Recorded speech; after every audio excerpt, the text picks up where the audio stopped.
Today's book is A Brief History of Neoliberalism by David Harvey, a name that's probably familiar to at least some of you in my mentions.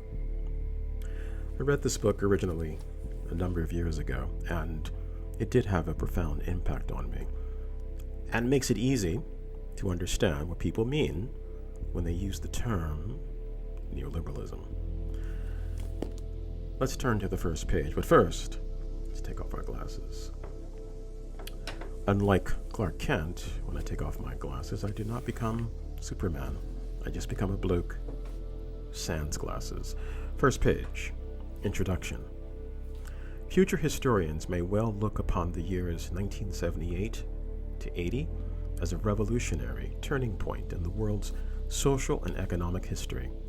In 1978, Deng Xiaoping took the first momentous steps towards the liberalization of a communist-ruled economy in a country that accounted for a fifth of the world's population. The path that Deng defined, and I'm probably mispronouncing Deng Xiaoping's name, the path that Deng defined was to transform China in 2 decades from a closed backwater to an open center of capitalist dynamism with sustained growth rates unparalleled in human history. On the other side of the Pacific, and in quite different circumstances, a relatively obscure but now renowned figure named Paul Volcker took command at the U.S. Federal Reserve in July 1979. And within a few months dramatically changed monetary policy. The Fed thereafter took the lead in the fight against inflation no matter what its consequences, particularly as concerned unemployment.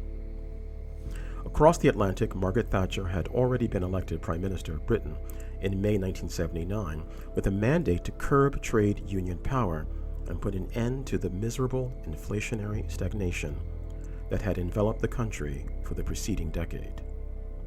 Then, in 1980, Ronald Reagan was elected President of the United States and, armed with geniality and personal charisma, set the U.S. on course to revitalize its economy by supporting Volcker's moves at the Fed and adding his own particular blend of policies to curb the power of labor, deregulate industry, agriculture, and resource extraction, and liberate the powers of finance both internally and on the world stage.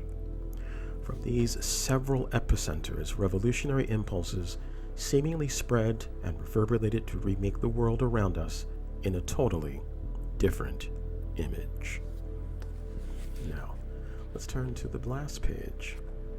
It's a very impactful first page. To bring back the demands for democratic governance and for economic, political, and cultural equality and justice is not to suggest a return to some golden age. The meanings in each instance have to be reinvented to deal with contemporary conditions and potentialities.